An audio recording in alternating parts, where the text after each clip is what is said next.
저게 선교사 부부의 엄마이기도 하지만 김애선 집사의 엄마인 것을 자랑스럽게 생각하고 있습니다.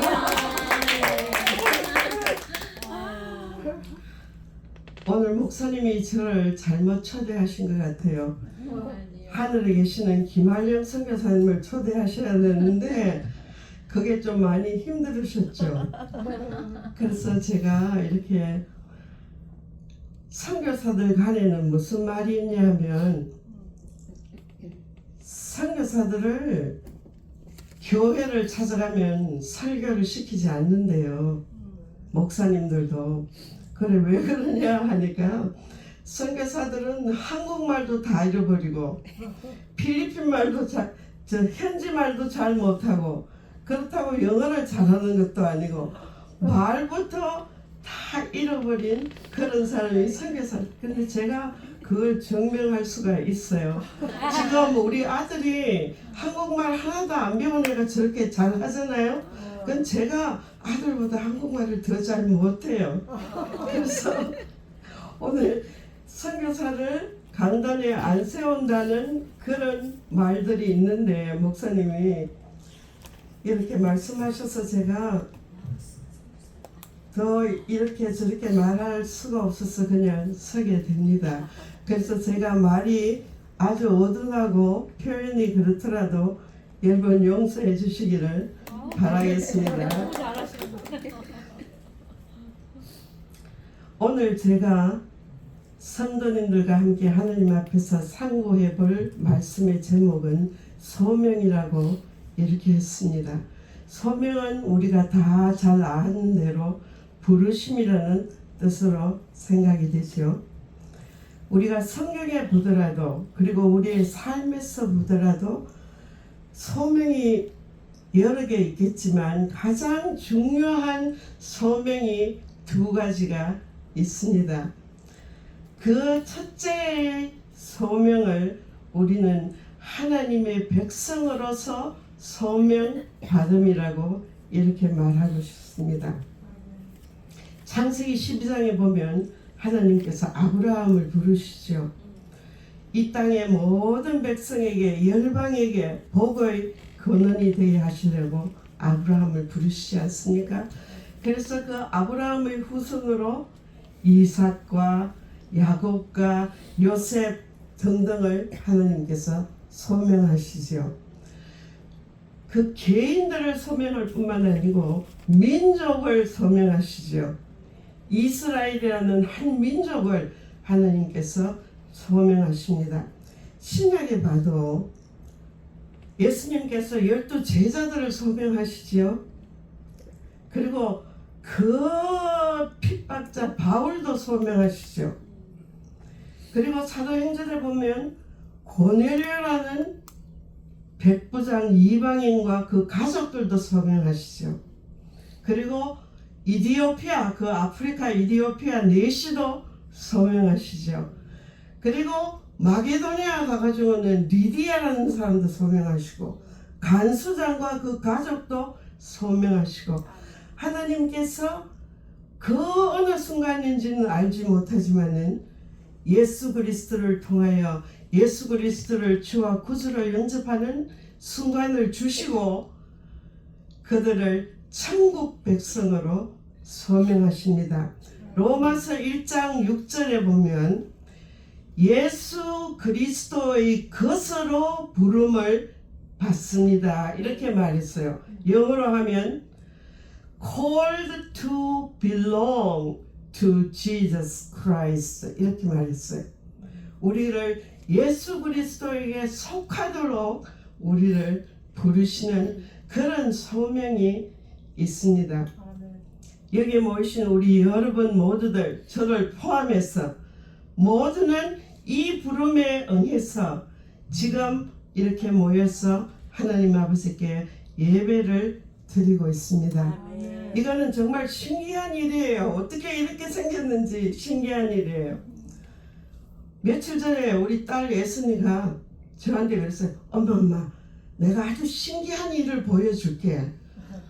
아 너무 신기한 일이라고 이러더니 커피 포트를 가지고 왔어요. 엄마 이 밑에 봐, 여기 뭐가 많이 눌어붙었잖아요. 그런데 엄마 잘 보세요.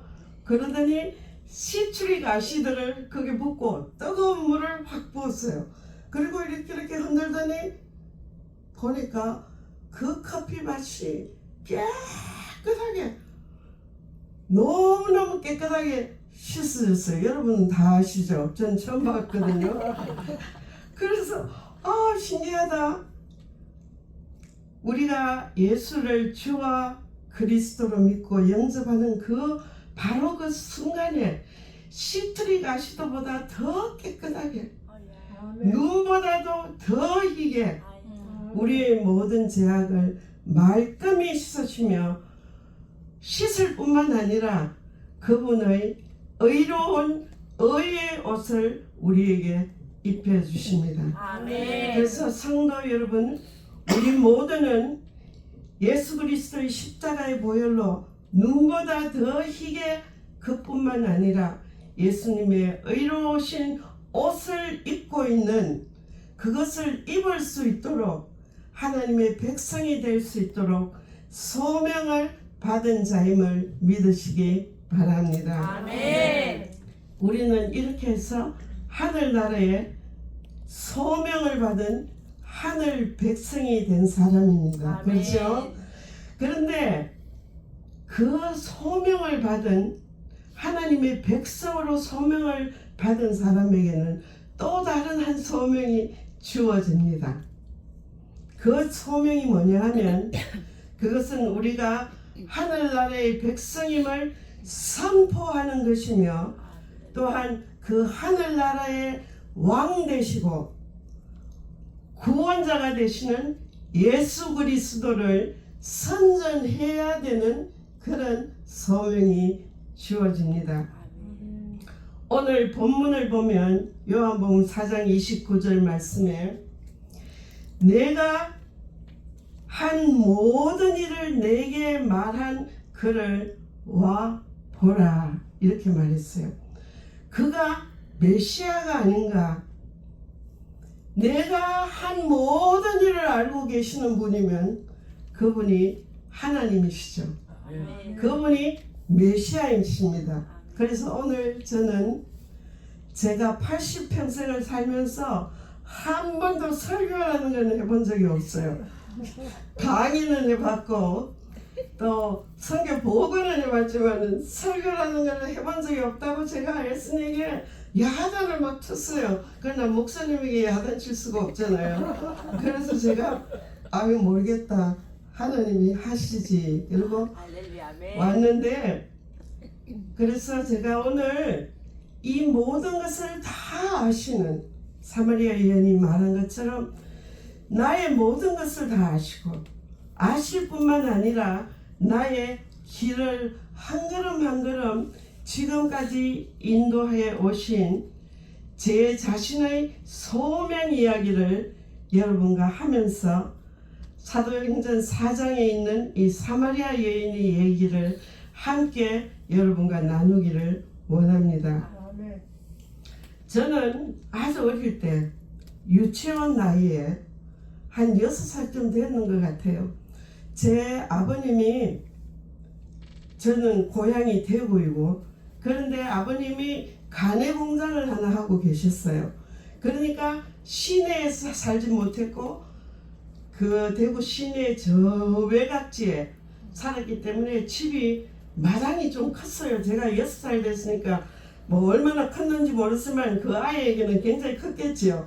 그 큰 마당에서 제가 형제가 7형제인데 왜 그랬는지 모르지만 어린 것이 혼자서 그 마당에서 왔다 갔다 하면서 혼자서 놀았어요.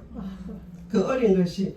그러나 그때마다 제 귀에 들려오는 예배당 종소리, 혹시 아십니까? 땡그랑 땡그랑 새벽 기도 때도 치고 예배 볼 때도 치고 수요일날 그 종소리가 제 마음을 많이 울렸어요. 그 어린아이가.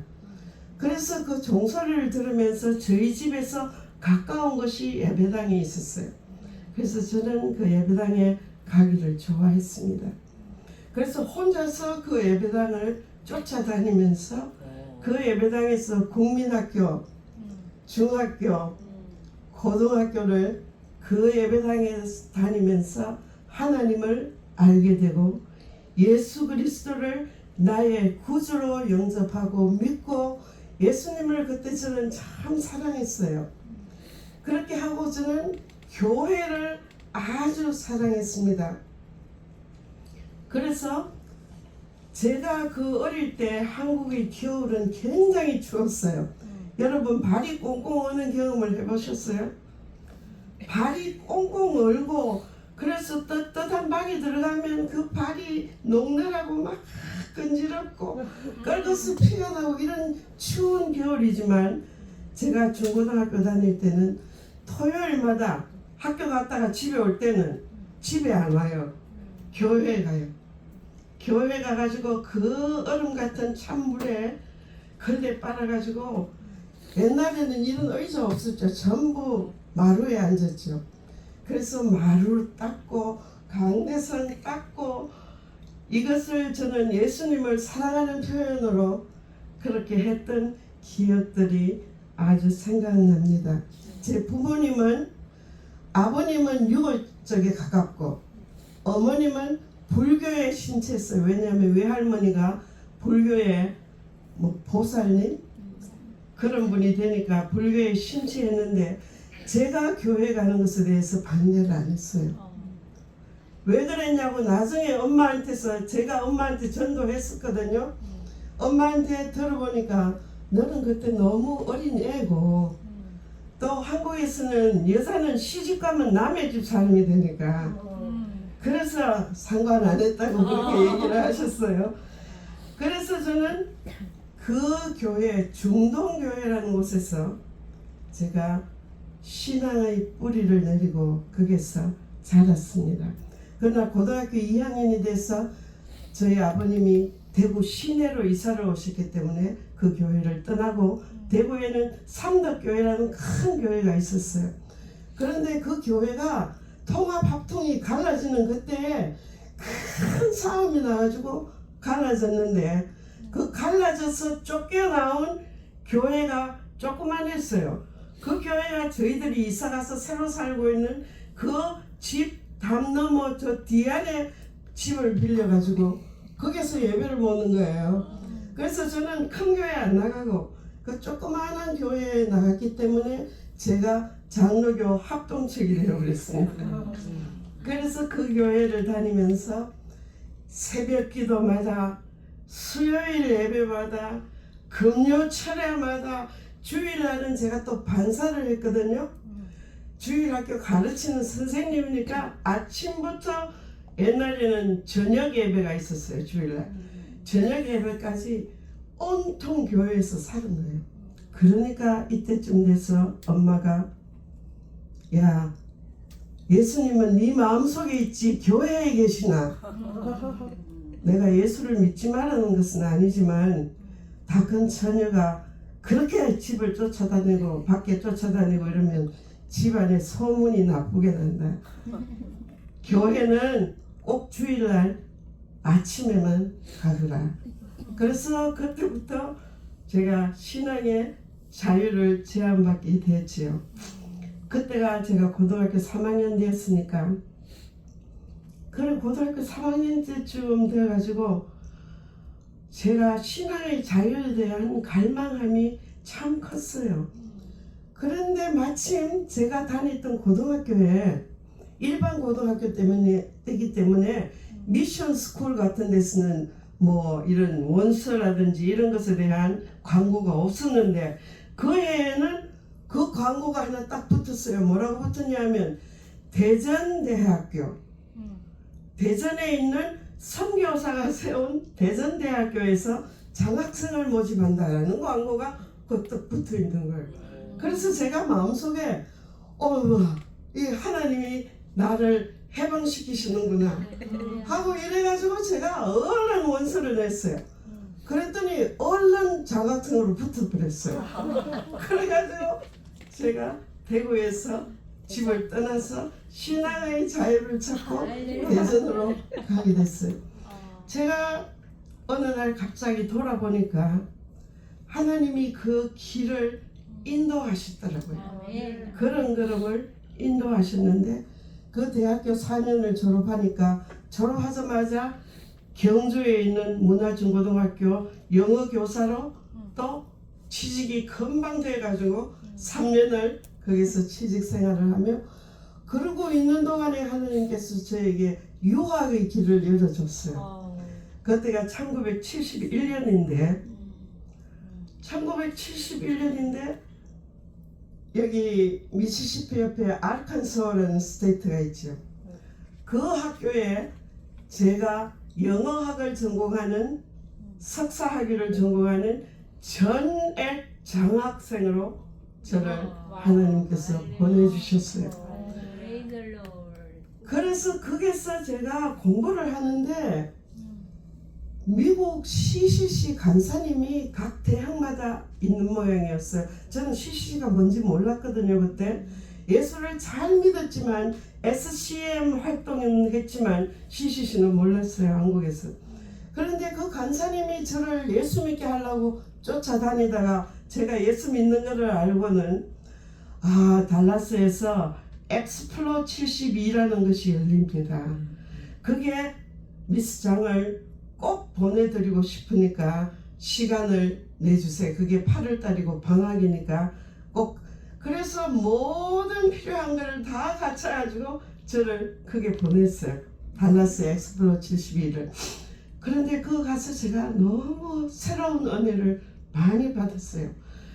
또 무슨 은혜를 받았냐 하면 그거 가니까 누가 계시냐 하면 한국대학생 선교회 CCC의 김중구 목사님이 거기 계시는 거예요. 그래서 그분을 만나니까 그분이 또 무슨 광고를 하나 하시냐면 엑스플로 74를 한국 여의도 광장에서 연다고 이렇게 말씀하시는 거예요.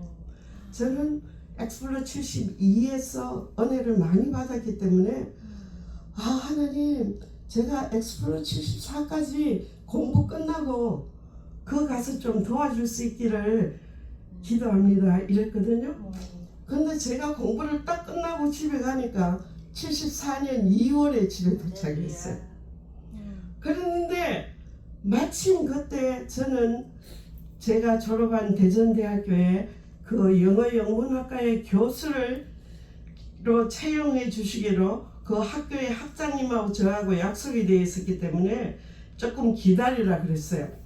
그래서 그 기다리고 있다는 소식을 그 학교의 교수님 한 분이 엑스플로 72를 돕기 위해서 김중곤 목사님 사무실에서 일하고 계시더라고요. 그분이 듣고 미스장 돌아왔구나.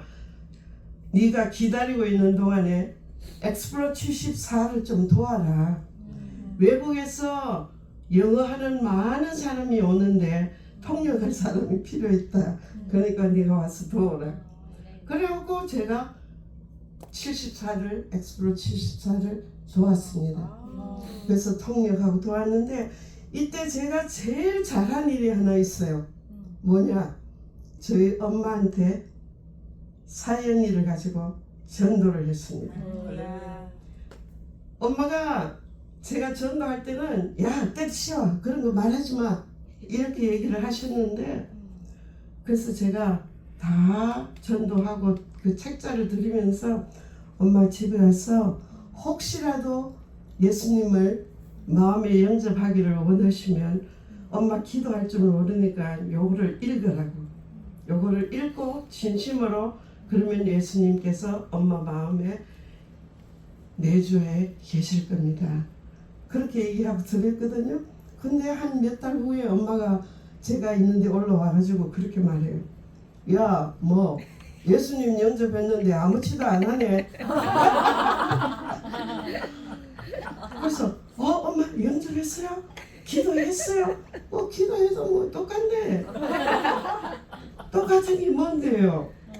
그러니까 내가 뭐 거짓말도 하고 뭐 남도 속이기도 하고 뭐 여전히 그렇게 한다고 그러시는 거예요.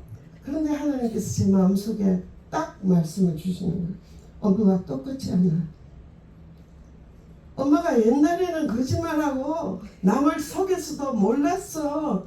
그렇게 하는 것을 그러나 지금은 예수님이 엄마가 그 옛날하고 똑같이 한다는 것을 성령님이 알게 해주신 거예요. 엄마는 딴 사람이야. 옛날 사람이 아니야. 그러니까 저희 엄마가 저를 이렇게 쳐다보더니 야 양배가 네가 옛날 사람 옛날하고 다르네. 그래서 저희 엄마도 옛날 사람으로 다른 사람이 되고 저도 옛날 사람하고 다른 사람으로 엄마에게 나타났던 엑스플로 72를 그게 엄마를 모셔오려고 제가 많이 노력하고 기도했다가 마지막에 어머님이 예수를 믿으시고 열심히 교회에 다니시고 권사로 인직도 받으시고 소천하셨습니다. 그래서 그 엑스플로 74가 끝났는데도 대학에서 저를 아직 안 부르는 거예요. 그런데 누가 나를 불렀냐 하면 김정곤 목사님이 나를 부르시는 거예요. 아이고 저기 CCC에 와서 대학부 간사를 좀 해주세요. 그래서 여기는 아직 안 부르고 여기는 부르니까 무슨 부르는 데 가야 맞는 거 아니겠어요? 그리고 엑스플로 74 때도 은혜 받고 그랬으니까 그래서 제가 CCC 간사로 2년 동안 봉사했습니다. 그때 김정곤 목사님이 저를 낙하상으로 대학부 간사로 때렸어요. 그래서 제가 덕성여대 간사, 이화여대 의대 병원 간사, 그리고 고려대학 우서대학병원 그 간사로 세 곳에 다니면서 하나님의 말씀을 전하는 그런 경험을 하게 됩니다. 그때 제 마음속에 이것이 정말 예수 그리스도만이 사람을 변화시키는구나. 사람을 변하게 하는 것은 내가 대학에 가서 셰익스피어를 가르치고 언어를 가르친다고 하는 것은 사람을 변화시키는 것이 아니구나. 이거는 사람을 변화시키는 거야. 내가 대학에 발령이 나면 내가 꼭 대학교 와가지고 이 CCC 활동을 하리라. 이거를 마음에 굳게 결심을 하고 있었어요. 그런데 이 2년 동안에 하나님은 하나님대로 계획이 계셨어요. CCC는 대학교를 졸업하고 나면 이 학생들이 어디에 조인을 하냐면 나사렛 형제라는 모임이 있어요. 혹시 들어보셨는지 모르지만 대학 졸업할 때까지는 무슨 대학 CCC 무슨 대학 DCCC 있지만 졸업하고 나면 나사렛 형제라는 모임이 있는데 이 나사렛 형제 모임의 한 자매가 참 저를 많이 좋아했었어요. 그래서 언니 하면서 따르고 이렇게 했는데 그 친구가 한 번은 와가지고 언니 이 말은 꼭 들어줘야 돼. 그 뭔데 말을 해야지 들어주지. 이러니까 대구 동신교회라는 그 교회에 젊은 청년 전도사님이 한 분 계시는데 그분이 선교사로 가야 되는데 결혼을 안 하면 못 보내니까 온 교회가 이 전도사님 결혼하라고 기도하고 있다. 그런데 자기가 생각해 보니까 언니가 그 전도사님 꼭 만나야 되겠다는 거예요. 그래서 제가 얼마나 저는 CCC 간사까지는 생각했어요. 그러나 선교사는 절대 머릿속에 없었어요. 선교사. 그런데 이 친구가 그러면서 성화를 부렸어. 그래서 할 수 없이 이 젊은 청년 전도사를 제가 만났습니다. 만났는데 제가 처음 보잖아요. 그분도 저를 처음 보는데 이 사람은 저를 보자마자 다짜고짜로 간단하게 말하면 장간사님은 선교사가 돼야 됩니다. 에스더 4장을 보십시오. 이때를 위함이니까 하는 말씀이 있지 않습니까? 하나님이 이 시대에 왜 장간사님을 외국으로 공부하러 보내시고 외국 생활을 경험하게 하시고 한국에서 영어를 아는 사람이 몇 사람 없는데 영어도 잘하게 하시고 왜 그랬다고 생각하십니까? 장관사님은 선교사가 되어야 하는 사람입니다. 그런데 장관사님이 안 한다 그러면 하나님이 딴 사람 보낼 거예요. 그러다 장관사님은 하나님의 뜻을 거역하는 것입니다. 아니 나를 처음 보고 자기도 처음이고 포스트 처음인데 보통 스포츠투비 구애를 해야 될 거 아니에요. 맞선을 보는데 그래서 제가 이 사람은 절대 안 만날 거야. 다시는 안 본다 하고 헤어졌어요. 그런데 그날 밤부터 주님이 저를 괴롭게 하세요.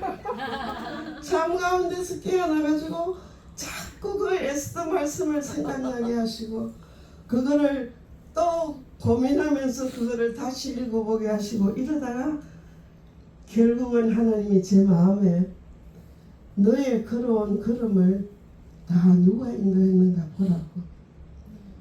그래서 제가 나는 정말 아무것도 모르고 이 길을 걸어왔지만 하나님께서는 나를 목적을 가지고 이렇게 인도해 주셨구나 하는 그런 깨달음이 제 마음속에 오는 거예요. 그래서 다시 안 만난다고 결심을 했더니 그 결심을 깨고 전화가 오니까 제가 얼른 만났어요. 그래서 1976년 3월 26일 날 이 3월 26일이 날짜도 있죠. 대구 동신교회 그 뭡니까 당회에서 이 날짜를 결정했어요. 결혼 날짜를 당회에서 동의합니다. 오케이. 그래갖고 76년 3월 26일 날 당회록이 기록이 돼 있어요. 김한령 선교사 결혼일자. 그래서 결혼을 하고 1977년 3월 27일 날 필리핀으로 파송을 받게 되었습니다. 그때부터 시작해서 저희들이 30년을 필리핀에서 선교를 했고 그리고 10년을 말레이시아에서 선교했습니다. 그래서 한 40년을 선교지에서 하나님께서 봉사할 수 있도록 그런 특권을 허락해 주셨습니다. 오늘 제가 김한령 선교사님이 하신 그 사역을 얘기하려고 온 것이 아니고 저는 하나님께서 어떻게 저를 부르셨는가. 소명이라는 것은 부르실 때는 각자를 다 다르게 부르시는 것 같아요. 여러분 예수 믿은 얘기를 간증을 하면 다 다르죠. 소명을 받을 때도 하나님께서 다 다르게 소명을 부르시는 것 같아요. 사명자로 증인으로 소명을 주실 때 이것이 하나님께서 저 장양백이라는 한 사람을 천국 백성으로 부르신 그 소명 이야기와 선교사로 부르신 소명 이야기입니다. 오늘 우리에게 주신 요한복음 4장에는 정말 하나님께서 한 여인을, 이 사마리아 여인을 주목하고 보시고 그리고 얼마나 사랑하셔서 어떻게 소명을 하시는가 하는 아름다운 얘기가 이 요한복음 4장에 있습니다. 제가 본문을 택하라면 이 4장 전체를 다 택해야 되는데 제가 한 장만 택했습니다. 본문 좀 올려주시겠어요? 우리 다 같이 본문 4장 29절 같이 한번 읽어주시겠습니까? 시작. 내가 행한 모든 일을 내게 말한 사람을 와서 보라. 이는 그리스도가 아니냐 하니. 제가 영어 발음이 좋거든요. 한번 읽어볼게요. Come and see a man who told me everything I ever did. Could this be the Messiah? 말씀을 하는 이 순간에 이 여인은 소명자로, 증인의 소명자로 불림을 받는 순간이었습니다. 사마리아 여인에 대해서 우리가 요한복음 4장을 찾아보면 별로 많이 적혀 있지 않아요.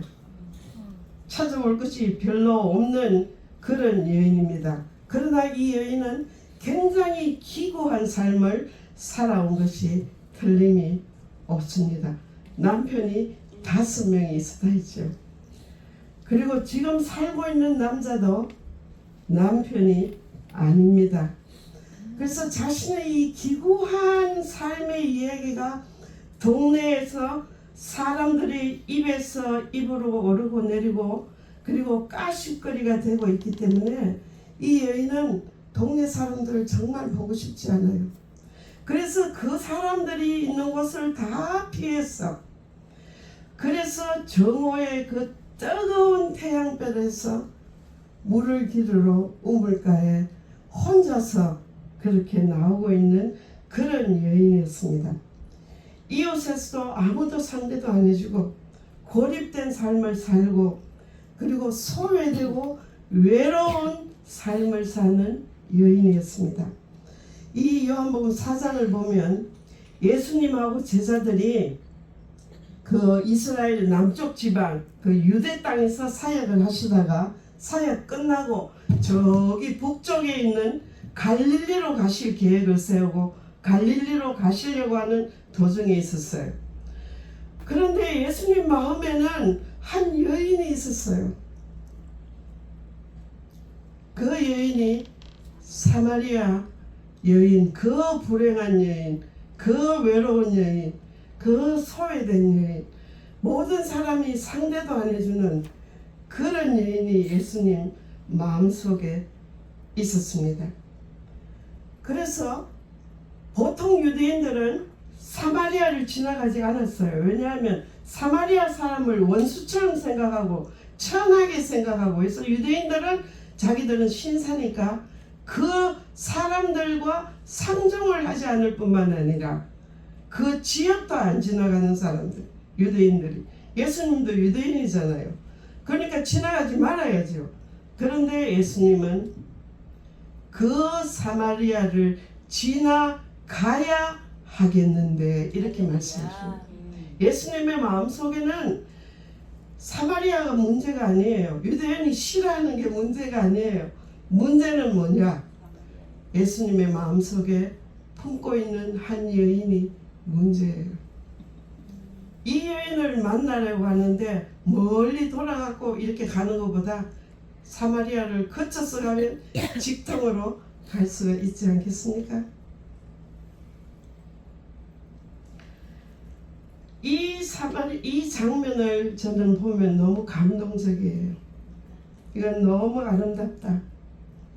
참 별 볼 일 없다고 다 제쳐놓은 그 여인. 그러나 예수님에게는 이 여인이 이렇게 소중했습니다.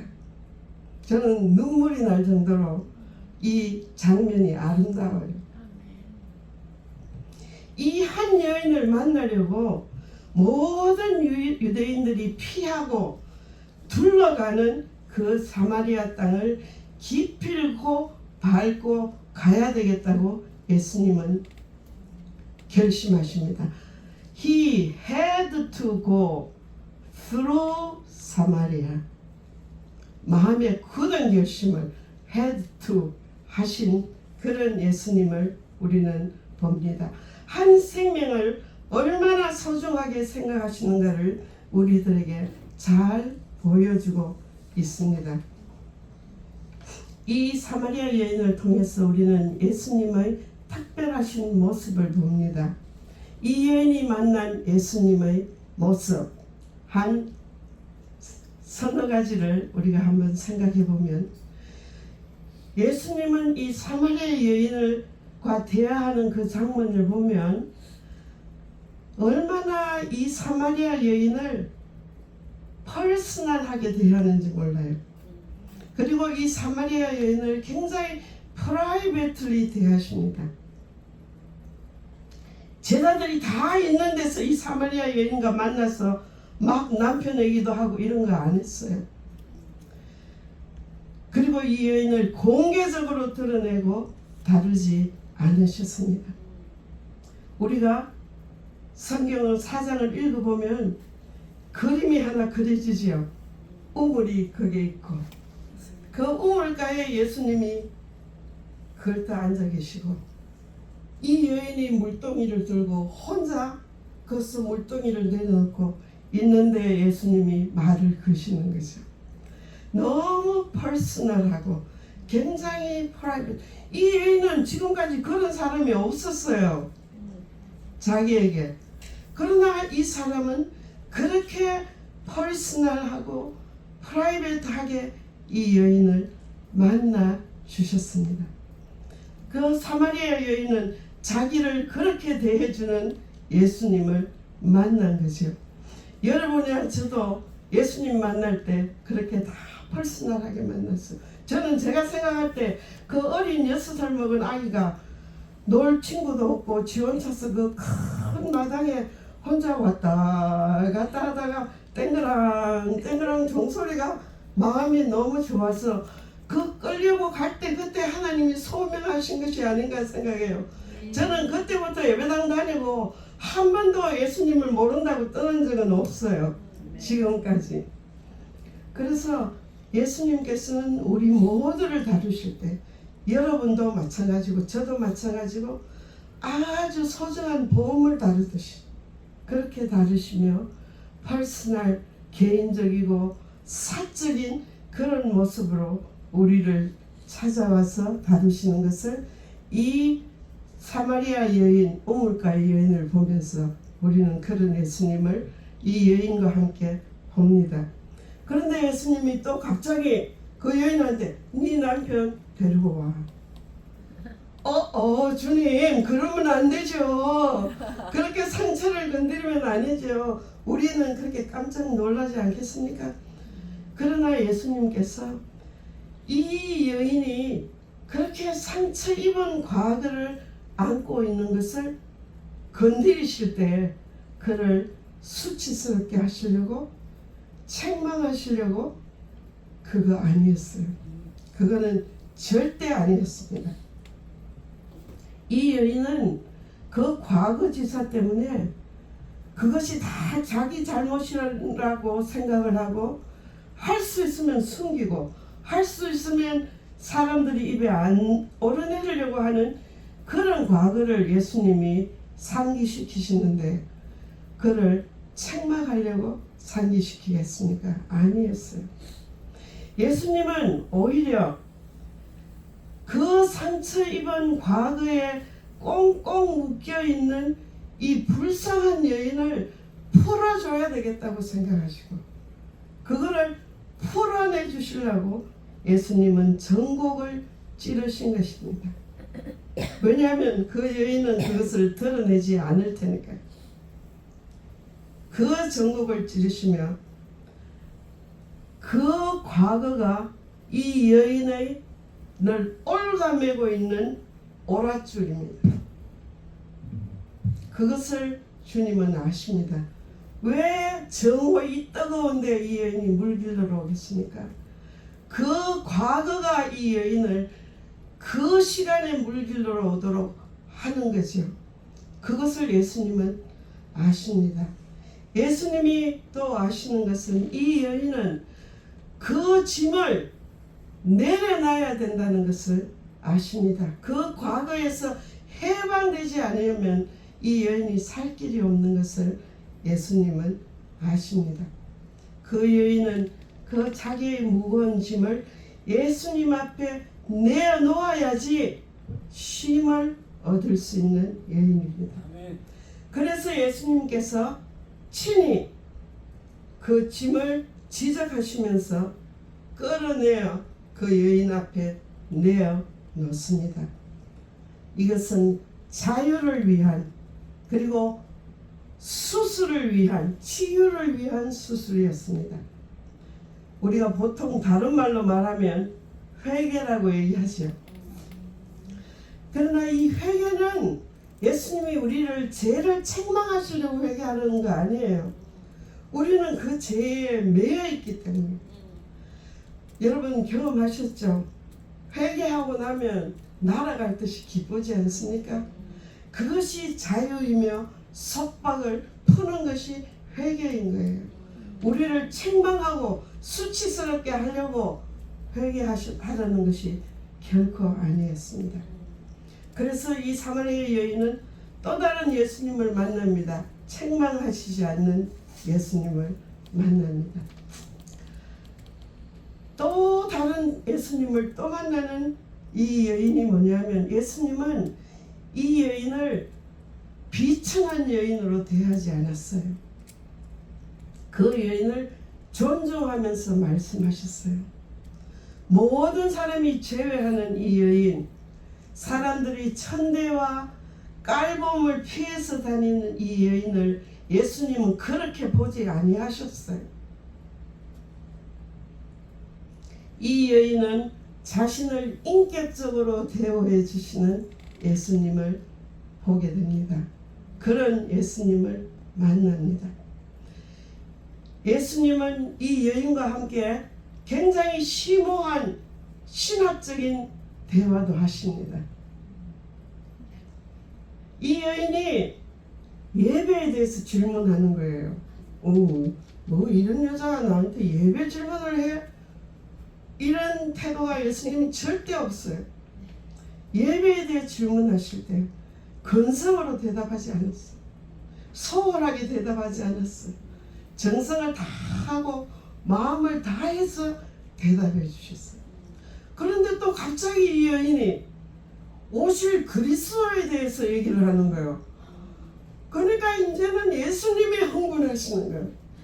예수님이 흥분해가지고 지금까지 아무에게도 말하지 않았던, 그 제자들에게도 안 하고 아무에게도 자기가 직접 내가 메시아다라고 말한 적이 없는 예수님, 자기의 신분을 그 가슴 깊은 곳에 담아두고 아직 말 안 한 그 말을 이 여인에게 쏟아내는 거예요. 너무 흥분하신 거예요. 이 여인이 메시아 얘기를 하니까. 그래서 내가 바로 그야, 메시아가 바로 내야, 이렇게 소리 지르시고, 이 여인이 깜짝 놀랐습니다. 그래서 깜짝 놀라 자빠져가 물동이도 버려두고 막 동네로 뛰어갑니다. 그 동네로 뛰어가면서 내가 행한 모든 일을 내게 말한 사람을 와서 보라. 그가 그리스도가 아니냐.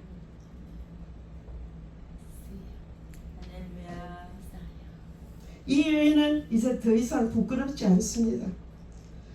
과거의 일을 숨기고 싶지도 않습니다. 내가 행한 모든 일이라는 이 말을 내 입으로 말할 수 있는 용기가 생긴 것입니다.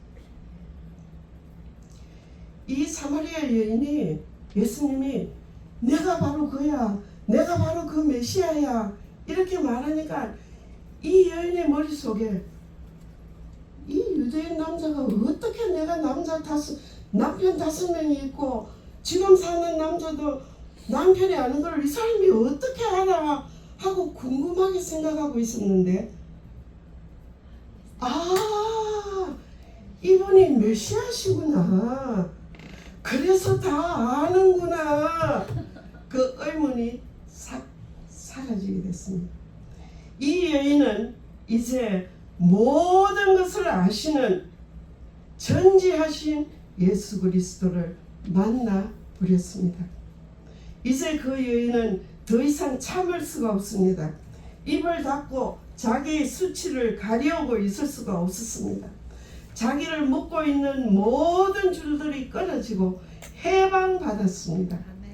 자신의 과거, 이것이 자기의 목을 졸라매고 있는 족쇄가 이제는 더 이상 아니었습니다.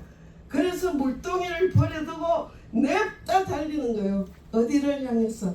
동네를 향해서. 동네에는 사람들이 많잖아요. 사람을 피해서 지금까지 다니던 이 여인이 동네를 향하여 달립니다. 달리면서 뭐라고 얘기하냐면 내가 행한 모든 것을 다 나에게 말한 그 일을 와서 봐라. 그가 메시아가 아닌가? 이렇게 말하게 됩니다. 이 여인의 얼굴에는 우리가 상상할 수 있죠. 기쁨이 충만하게 되어 있습니다. 예수가 그리스도와 구원자임을 외칠 수밖에 없었습니다. 이 여인은 하나님의 백성으로, 하나님의 자녀로, 그리고 전도자로, 증인으로 소명을 함께 받게 되는 것이죠. 이 여인의 기쁨에 얼굴에 나타난 이 기쁨, 그 여인의 모습 속에서 이 기쁨이 뿜어져 나옵니다. 생수라고 예수님이 말씀하시지 않습니까? 이 여인의 뱃속에서 생수가 부글부글 끓어오르고 있는 모습이 여러분 보이지 않습니까? 예수를 만나는 그 순간 이 여인은 생수가 끓어오르고 얼굴에 기쁨이 충만합니다. 조금 전에 물길로 물동이고 이렇게 오던 여인이 이제는 아닙니다. 다른 여인입니다. 고린도후서 5장 17절을 보면 이전 것은 지나갔으니 보라 새 것이 되었도다 이렇게 말씀하십니다. 이 여인은 이제 더 이상 이전 것이 아닙니다. 이제는 새 것이 되었습니다. 그래서 이 여인의 외침, 이 여인의 전도를 통해서 그 사마리아의 온 동네 사람들이 다 나와서 예수 믿었잖아요. 이런 전도자가 어디 있어요? 성도 여러분, 우리가 새 것이 되도록 소명을 받았을 때는 우리는 그 예수를 전할 수밖에 없는 전도자의 소명도 받은 것입니다. 아멘. 우리가 잘 아는 사도 바울 알지요? 다메섹에서 예수님 믿는 사람 잡아주기로 가다가 예수님을 딱 만나고 3일 동안 봉사가 됐지 않습니까? 아나니아가 와서 안수하고 기도할 때 눈이 뜨이고 즉시라고 했습니다. 눈이 뜨이자마자 즉시 세례를 받고 즉시 어디로 갔냐 하면 다메섹 성으로 달려 들어갔어. 예수가 메시아다. 자기가 잡아 죽이려고 왔던 그 예수가 메시아라고 증거하는 그런 전도자가 되지 않았습니까?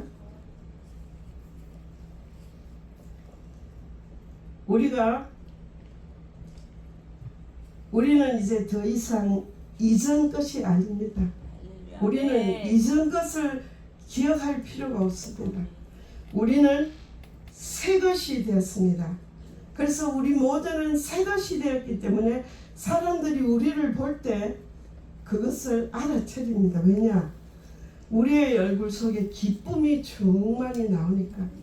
그리고 우리가 하는 행동 속에 사랑이 거기서 배어 나오기 때문입니다. 그리고 우리가 사는 삶을 보면 자유롭습니다.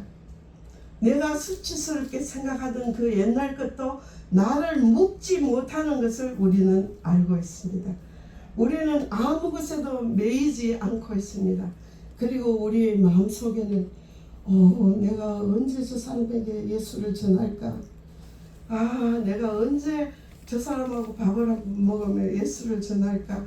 예수를 증거하는 마음으로 이것이 샘물같이 우리 마음속에서 솟아납니다. 우리는 증인의 소명을 받았습니다. 우리 중에 한 사람도 그 예외는 없습니다.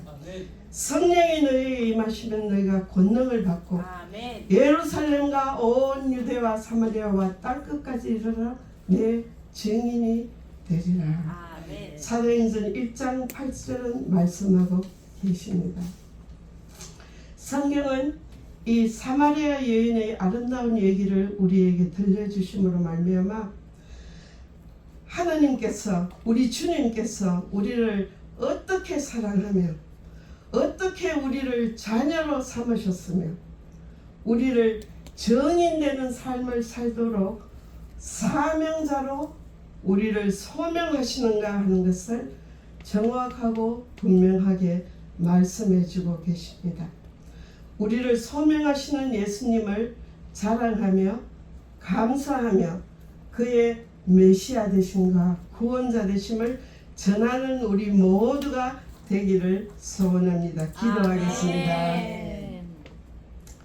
내가 행한 모든 것을 다 나에게 말한 이 사람을 와서 보라. 그가 그리스도가 아닌가? 예, 그렇습니다. 그리스도이십니다.